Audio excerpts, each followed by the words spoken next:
안녕하세요. 커피앤톡입니다. 오늘도 와주셔서 감사드리고요. 바로 사연 읽어보겠습니다. 60대 초반의 여자입니다. 아주 옛날 이야기기는 하지만 제가 남편과 결혼했을 당시 남편이 제게 했던 말 중 아직도 기억나는 말이 하나 있어요. 돈 있으면 활량, 돈 없으면 건달이라는 말이었는데 경제적으로 넉넉해야 삶을 즐길 수 있다는 뜻이라고 하더군요. 왜 제게 이런 이야기를 했었냐고요?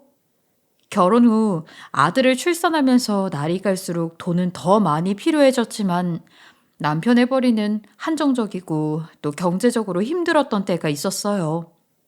그때 저희는 서로의 마음을 살필 여유가 없었던 터라 다툼도 많았고 서로 상처도 많이 줬죠.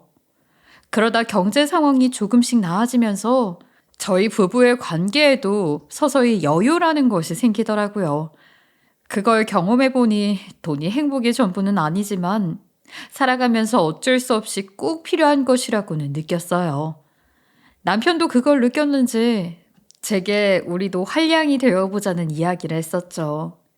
그랬던 시절이 흘러 우리 아들이 성인이 되고 또 제 짝을 만나 결혼을 했네요.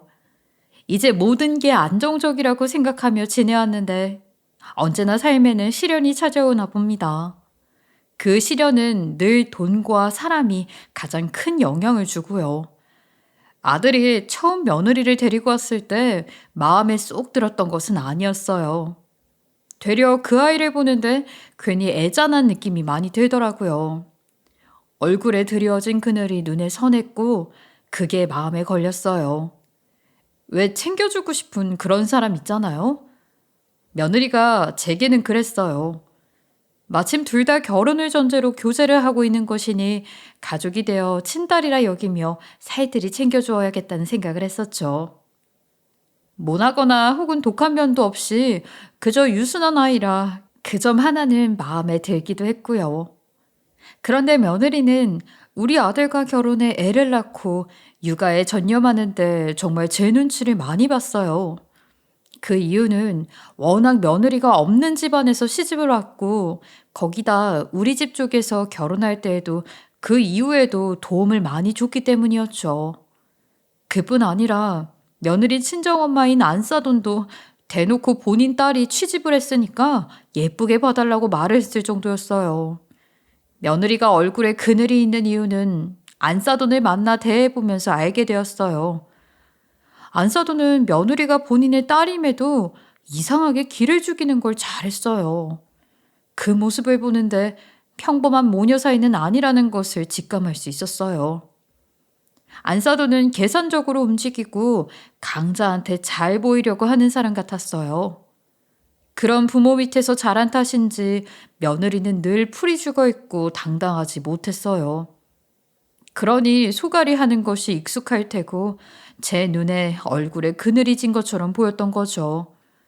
며느리는 크게 잘못을 저지르거나 실수를 한 것도 아닌데 저를 볼 때마다 미안해하며 어쩔 줄 몰라 했어요. 그런 모습을 볼 때마다 저는 그러지 말라고 말했지만 쉽게 바뀌지는 않더라고요. 저는 이런 상황이 생길 때마다 괜히 며느리가 짠하고 이 아이의 부모에 대한 부정적인 생각을 하게 되었어요. 부모라면 자기 자식이 어디서든 당당하게 또 사랑받으며 살기를 원할 텐데 안사돈의 교육 방식과 사랑을 표현하는 방식은 며느리에게 그런 긍정적인 영향을 주지 못한 것 같았어요. 그러니 자연히 부정적인 시선으로 안사돈을 보게 되기 시작했죠. 거기다 안사돈은 며느리가 출산했을 때도 본인의 딸네 집에 한 번도 와본 적이 없었어요. 그러니 안사돈에 대한 부정적인 제 생각은 점점 굳어갔고요. 저는 며느리가 출산했을 때 안사돈이 오지 않는 이유에 대해 물었는데 당시 며느리의 말은 정말 짜증이 날 정도로 어이가 없었어요. 안사돈은 아직 안 와보신 거야? 자기 딸이 출산했는데 어떻게 그리 무심하실 수가 있니? 아이 도대체 왜 안 와보시는 거야? 산후조리가 얼마나 중요한데. 엄마가요, 애 낳는 게 무슨 유세라고 호들갑이냐며 조리는 알아서 하라고 하더라고요. 아이, 호들갑이라니. 조리를 어떻게 알아서 하라는 말이야? 이럴 때 엄마가 자식도 좀 챙겨주고 손주도 봐주는 거지. 어떻게 그렇게 서운하게 말씀을 하실 수 있다니. 아니, 내가 사돈께 연락해보마. 며느리의 말에 괜히 화가 나서 제가 대신 안사돈에게 전화해서 딸과 손주가 보고 싶지도 않느냐고 애들 얼굴 좀 보러 오시라고 말했어요. 그제야 안사돈은 제 말에 잽싸게 알겠다고 하며 아들 집에 오더라고요. 그런데 안사돈에 대한 실망감은 여기서 끝이 아니었어요. 아무리 그래도 출산한 딸에게 오는 건데 이게 말이 되나 싶었거든요. 안사돈이 뭐라도 만들어서 올 줄 알았는데 미역국은커녕 빈손으로 딸랑 와서는 며느리에게 짜장면 한 그릇을 배달시켜주는데 이렇게 황당할 수가 없었어요. 종당엔 며느리가 산후 우울증까지 와서 힘들어한다는 이야기를 들었을 땐 정말 가슴이 아프더라고요.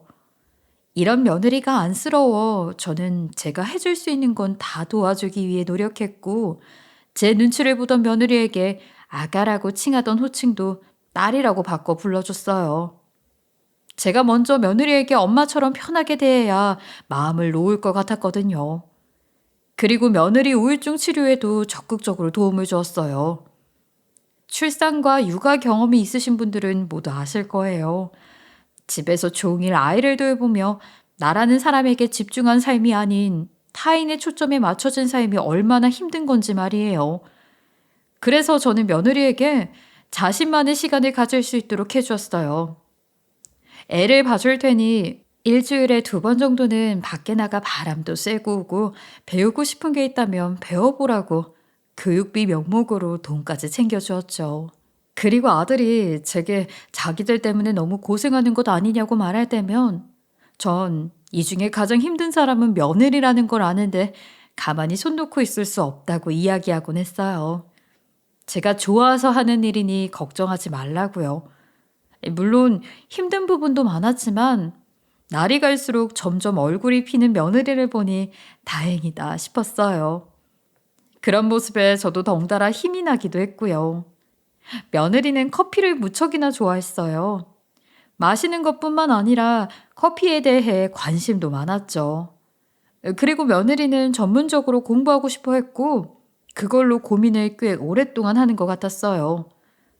며느리는 저와 아들에게 바리스타 자격증을 따면 안 되겠냐고 쭈뼛대면서도 강단 있게 말을 하더군요. 그 용기에 말릴 수 있는 사람이 어디 있겠어요? 아들은 그 말을 처음 들었을 때 제 도움을 더 필요로 하게 될까봐 은근 망설이더라고요. 그래서 제가 나서서 원한다면 끝까지 해보라며 학원비까지 직접 내주었어요. 제가 돈이 많은 건 아니지만 외아들을 키우다 보니 아무래도 다자녀를 키우는 집들보다는 많이 저축을 했고 또 금전적으로 이 정도 도와줄 능력은 되었어요. 며느리를 지지해주는 시엄마가 되고 싶은 마음도 있었는데 잘 됐다 싶었어요. 며느리는 이 은혜를 잊지 않겠다며 본인 엄마보다 더 친엄마 같다고 저를 끌어안으며 감사함을 표했는데 그런 모습이 제게 큰 감명을 주었어요. 그러니 제가 힘들다고 한들 손 놓고 가만히 있을 수 있겠어요? 뭐라도 도움이 된다면 다 해주어야 제 마음이 편했어요. 며느리는 정말 열심히 배우더군요. 그전에는 느끼지 못했던 생기가 도는 모습을 보니 제가 다 뿌듯했어요. 노력 끝에 며느리는 바리스타 자격증을 취득했고 카페에서 아르바이트로 일까지 하게 되었어요. 하지만 알바를 하게 된 카페 형편이 좋지는 못했어요. 며느리가 일을 막 시작하게 되었을 때 이미 사장이 사정이 좋지 않으니 염두에 두었으면 한다고 말할 정도였죠. 그런데 정말 놀라운 것이 며느리의 열정이 하늘도 감동했던 건지 며느리가 일을 하고 있는 다 망해가던 카페가 며느리 덕분에 점점 매출이 올라가더니 거의 30배까지 팍 뛰었다는 겁니다. 처음에는 그게 말이 되는 거냐고 믿지 않았지만 며느리가 막 일을 시작했을 때와 달리 카페 사장이 며느리에게 고맙다며 감사의 의미로 선물까지 보내는 것을 보고서야 믿게 되었어요. 그뿐이겠어요? 아르바이트생이던 며느리를 정직원으로 고용하는 것도 모자라 카페 매니저로 승격까지 해서 며느리는 정말 눈코 뗄 새 없이 바쁜 날들을 보냈어요. 그렇게 직원이 되고 1년 정도 더 전반적인 카페 일을 배웠고 며느리는 그곳을 나와 자신의 이름을 건 카페를 차리게 되었어요. 이런 걸 보고 일치월장이라고 하는구나 하고 새삼 며느리의 성장 과정을 보며 많이 느꼈죠. 하지만 처음 며느리가 자신의 카페를 차린다고 했을 때 좋지 않은 상황을 겪어야 했어요. 안 싸더니 극구 말렸거든요. 그러다 자신의 말이 통하지 않자 며느리의 머리채까지 잡으며 뜯어 말렸고요.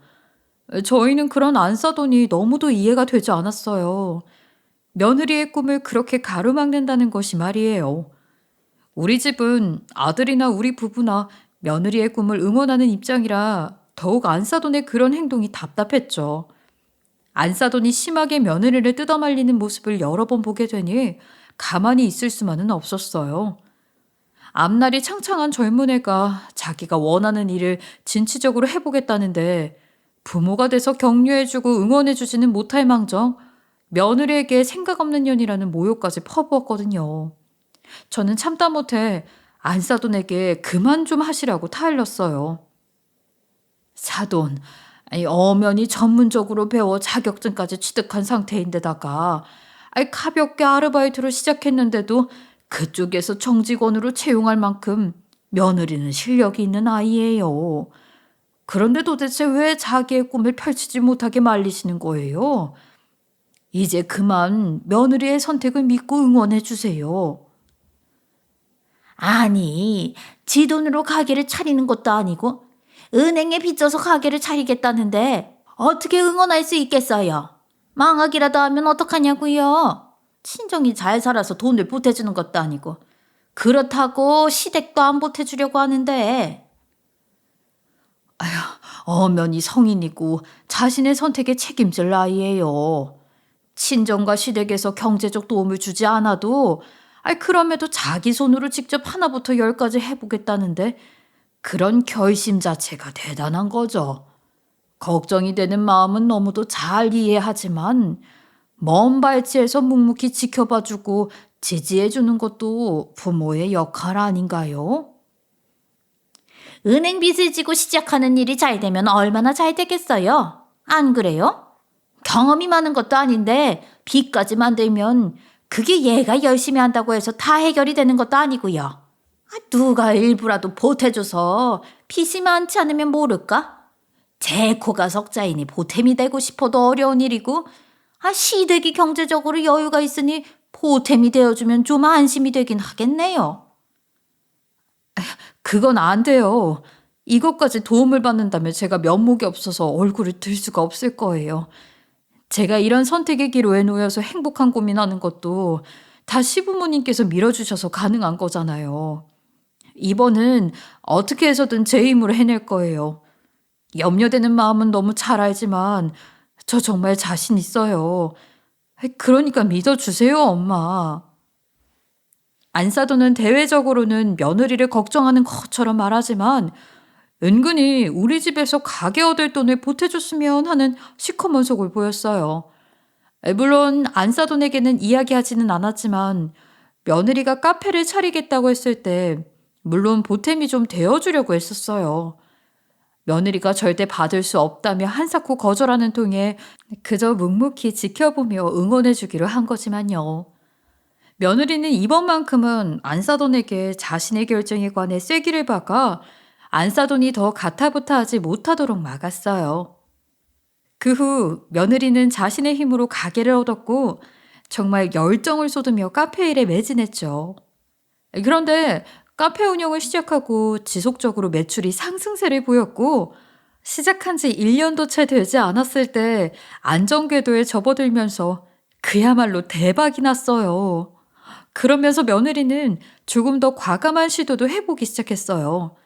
원래는 원두를 다른 곳에서 공급받아 커피를 내렸는데 공급받은 원두값을 조금 더 아껴 순이익을 늘려보자는 계획을 세웠고 커피 볶는 공장과 기계까지 사서 원두를 직접 볶아 여러 카페에 납품까지 하며 사업을 점점 키워나갔어요. 저는 바빠진 며느리를 대신해 손자도 봐주며 며느리가 일에 집중할 수 있도록 힘썼죠. 며느리는 제가 손자를 봐주기 시작하면서 용돈을 넉넉하게 챙겨주겠다고 했고요. 그런데 이건 역시 순탄하지가 않았어요. 안 싸돈에 태클이 있었냐고요? 아니요. 이번은 며느리와의 문제가 빚어졌어요. 며느리가 돈을 벌기 시작하면서부터 점점 변하기 시작했고, 그것이 문제의 발단이었죠. 처음에는 일에 온 정성을 쏟느라 많이 힘들어서 좀 예민해졌나 보다 하고 최대한 이해하려고 노력했지만 그게 노력한다고 해결될 정도로 가볍지 않았어요. 나중에는 에이, 원래 이런 애였나 싶을 정도로 싸가지가 없어졌거든요. 은혜를 갖겠다던 애는 온데간데 없이 무섭게 달라진 태도로 저를 대하는 며느리를 보고 있으니 돈이 참 무섭다는 걸 새삼 실감했고 또 며느리에게 정말 크게 실망을 했어요. 어떻게 변했기에 이렇게까지 말하느냐고요? 며느리는 저에게 돈을 준다는 명목하에 말도 안 되는 시집살이를 시키기 시작했어요. 제가 남편과 결혼하고도 한 번도 저의 시모에게 시집살이를 당해본 적조차 없었는데 말이죠. 며느리의 갑질 중 정말 기가 찼던 사건은 바로 냉장고 청소 사건이었는데요.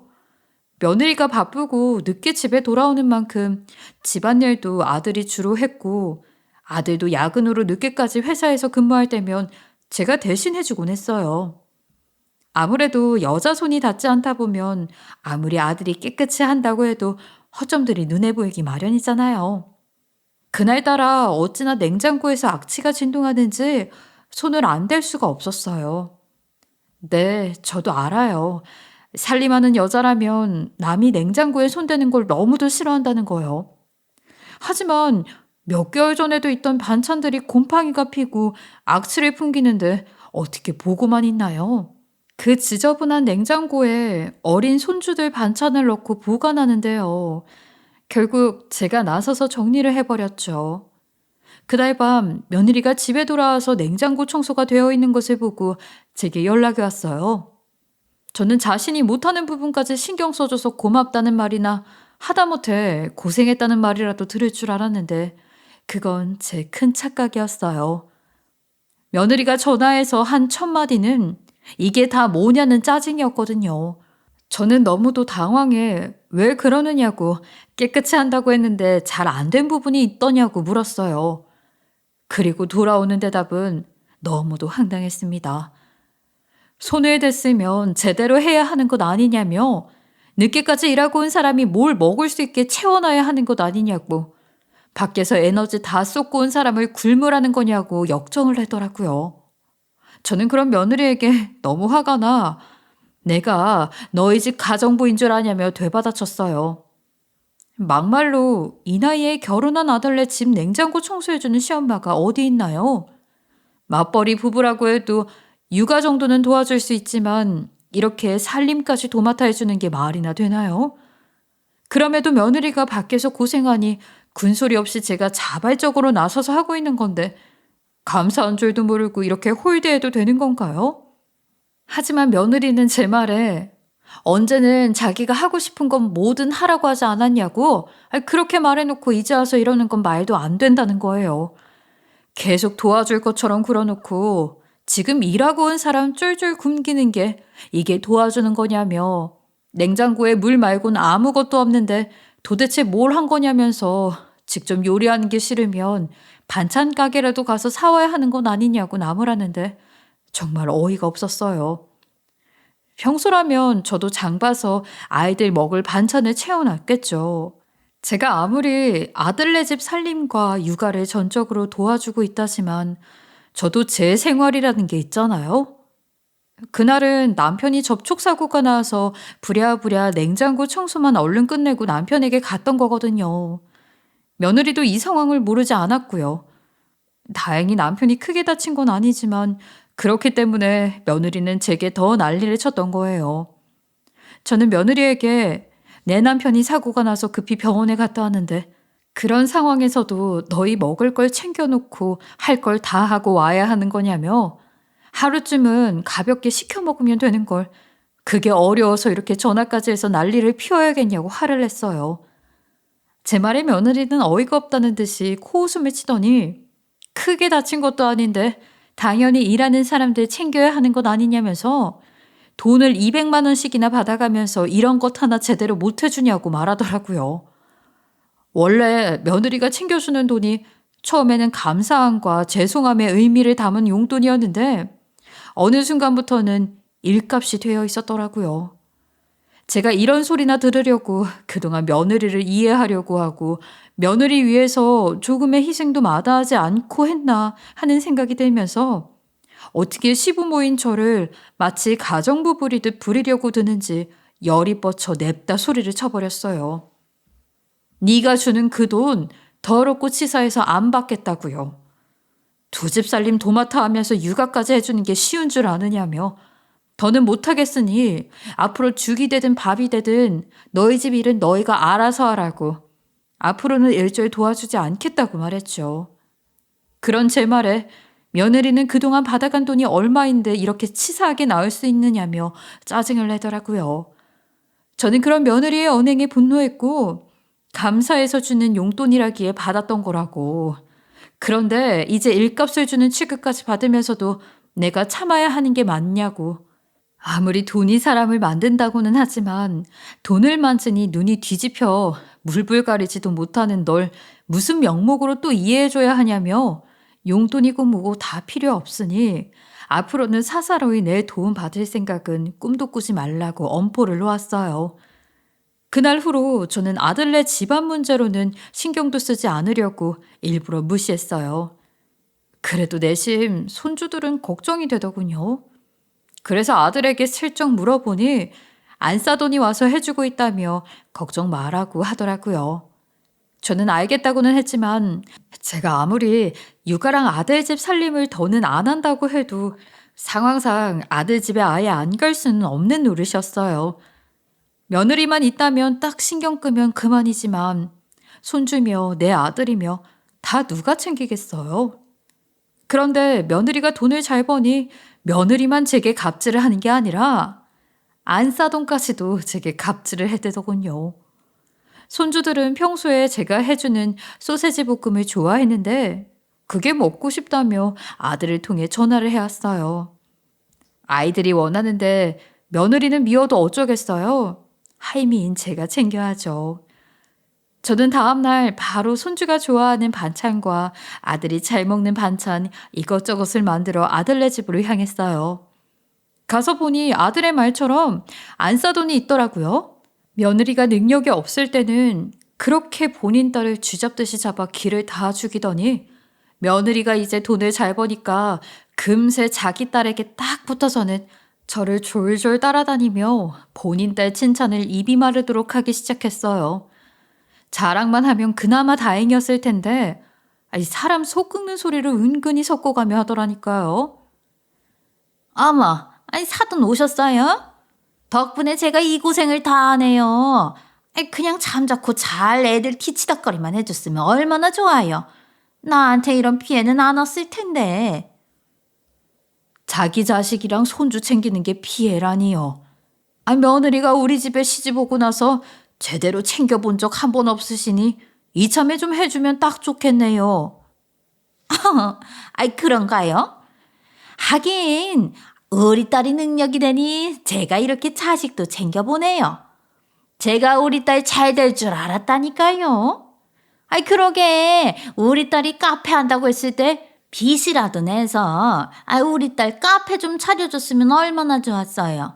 그럼 이런 상황은 없었을 텐데요. 그러는 안 싸돈이 빚이라도 내서 좀 도와주지 그랬어요. 사돈이 손 놀고 있을 때 며느리 뒷받침되어준 사람이 저인데요. 그만큼 했으면 자기가 원하는 건 자기 스스로 쟁취하는 거죠. 어린애도 아닌데 언제까지 부모들 도움만 받으며 살아야겠어요? 어머, 제가 돈이 어디 있어서요. 사돈도 아시잖아요. 저희 집 형편 좋은 집안이 좀 돕는 거지. 아이, 그리고 여자는 출가 외인이라는 말 모르셔? 이제 그 집 사람인데 시댁에서 잘해줘야죠. 원래 사람이 힘들 때 도와주는 게 진짜 의리고 정의예요. 사도는 이 말로만 우리 딸 생각한다 그러고 정작 애 힘들 때는 이렇게 나몰라라 하대요. 그때 진짜 속상했어요. 지금 와서 하는 얘기지만 지금도 상황이 좀 그렇죠? 의도는 이렇게 치사하게 굴고 말이에요.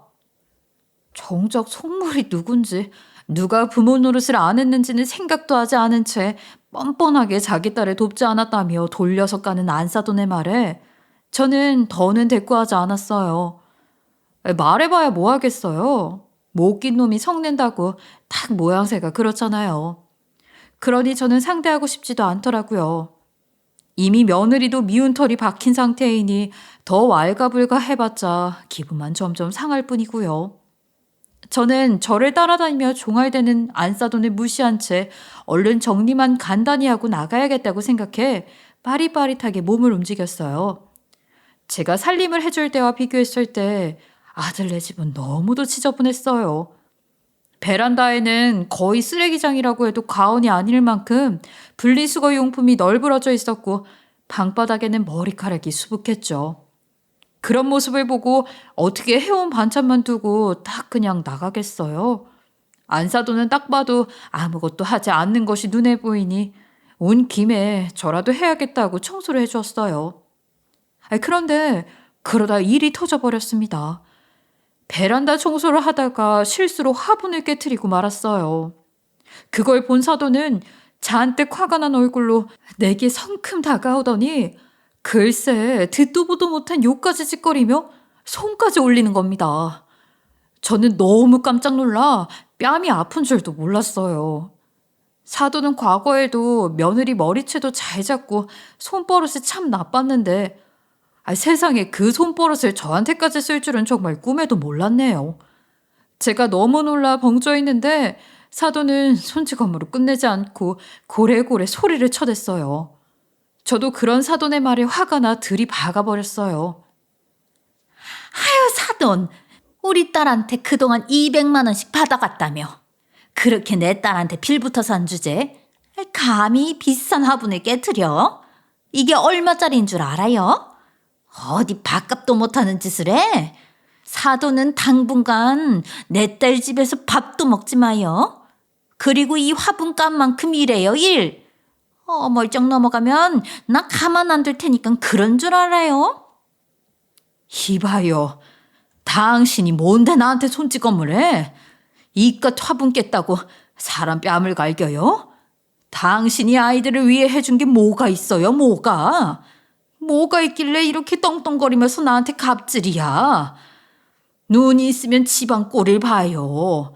자식 살림과 육아를 돌봐준다고 와 있는 사람이 집이 개판이 되든 말든 자기 실속이나 챙기려는 이 야박한 인간아. 내 딸 믿고 갑질 좀 하겠다는데 그게 뭐요? 집안 꼴이야 집주인들이 치우면 그만이지. 그리고 자식 덕으로 실속 좀 챙기는 게 뭐 잘못인가요? 사돈이 그렇게 말할 상황도 아니죠?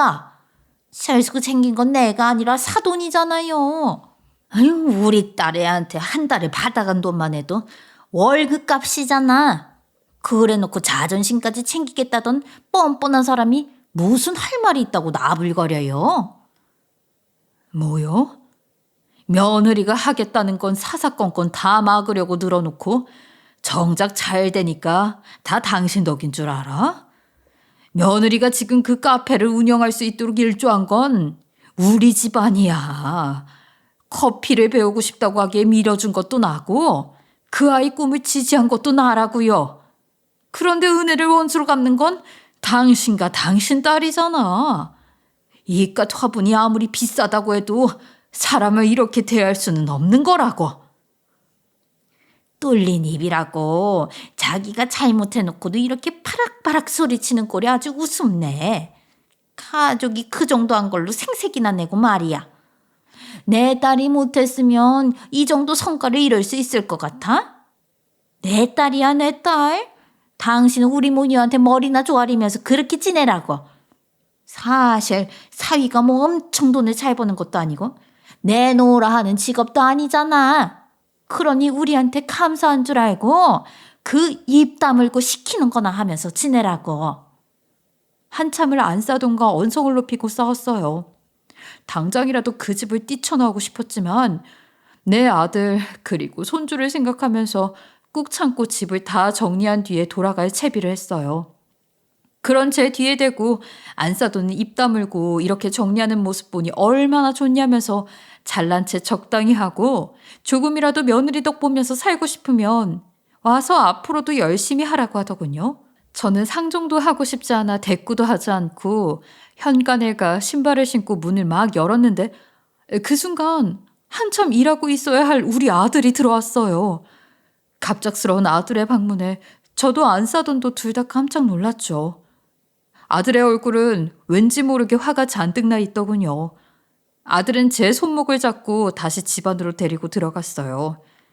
상황 파악이 되지 않아 아들에게 도대체 이 시간에 왜 온 거냐며 그 회사는 어쩌고 하냐고 캐물었는데 아들은 다 이야기할 거니까 조금만 기다리라는 거예요. 그런데 곧 집으로 며느리도 들어왔어요. 한참 바쁠 시간에 애들이 무슨 일로 다 모인 건가 의아했어요. 그런데 아들은 돌연 며느리와 이혼을 하겠다고 폭탄 선언을 했습니다. 일순간 자리에 모인 모두가 아들에게 시선이 꽂혔고 며느리는 그게 무슨 말도 안 되는 소리냐며 바쁜 사람 불러다 놓고 지금 이게 무슨 막말이냐고 소리쳤어요. 하지만 아들은 그런 며느리에게 티끌만큼의 반응도 하지 않고 사돈에게 명함 뭉치를 집어 던졌어요. 며느리와 사돈은 뭐 하는 짓이냐며 정신이 나갔냐고 노발대발했어요. 아들의 이런 행동이 너무 당혹스러웠는데 아들은 곧 자신의 결정에 대해 말해주더군요. 아들네 집에는 홈캠이라고 밖에 나가서도 핸드폰을 통해 집안 내부의 모습을 볼 수 있는 것이 있었어요. 가족 모두 안사돈이 치졸한 사람이라는 것쯤은 다 알고 있었고 아들은 안사돈과 단둘이 있을 제가 걱정되어 잠깐 쉴 때 홈캠으로 집안을 살펴봤는데 안사돈과 저의 대치를 모두 보고 말았던 거예요. 그 모습을 보고 가만히 참고 있을 수 없던 아들은 그 길로 회사에 반차를 내고 무작정 집으로 온 것이었어요. 집에 오는 길에 며느리에게 연락까지 해서 불렀던 거고요. 그리고 아들이 사돈에게 던진 명함은 바로 제가 부동산 중개인 시절에 썼던 명함이었어요. 저는 젊은 시절 임장 다니는 걸 참 좋아해 그걸 취미처럼 했어요. 그러다 남편이 공인중개사를 해보는 게 어떻겠냐고 제안했고 저는 가정의 보탬이 되고 싶기도 했고 엄마로서뿐만 아니라 나 자신이 원하는 일을 하며 살고 싶다는 생각에 열심히 공부해 중개사가 되었어요. 이런 경험이 있었기 때문에 며느리가 커피를 배우고 싶다고 했을 때 제가 그렇게까지 도움을 주었던 거고요. 아들은 저희 부부가 며느리를 위해 얼마나 노력했는지 너무도 잘 알았기에 제가 며느리와 안사돈에게 그런 괄시를 받는 것을 참을 수 없었던 거예요. 아들은 바닥 사방팔방으로 떨어진 명함을 주워든 사돈과 며느리에게 그간 숨겨왔던 비밀까지 모두 폭로해버렸고 그 이야기를 들은 며느리와 안사돈은 얼굴이 사색이 되었어요. 당신을 위해서 우리 부모님이 얼마나 큰 노력을 했는 줄 알아? 얼마나 진심으로 널 생각했는 줄 아냔 말이야. 장모님도 사람이 그러는 거 아닙니다. 티끌만큼의 양심이라도 있는 사람이면 저희 엄마에게 그러면 안 된다고요. 당신 딸이 운영하는 그 카페랑 원두 공급하는 공장 전부 우리 부모님 소유의 부동산이니까요. 그게 무슨 말도 안 되는 소리야. 나한테 단 한 번도 그런 말 한 적 없잖아. 갑자기 무슨 뜬구름 잡는 소리를 하는 거야. 당신 뭐 잘못 먹었어? 제정신 아니냐고. 아니, 나 너무도 맑은 정신이야. 그러니까 당신과 이혼하겠다는 말도 하는 거고.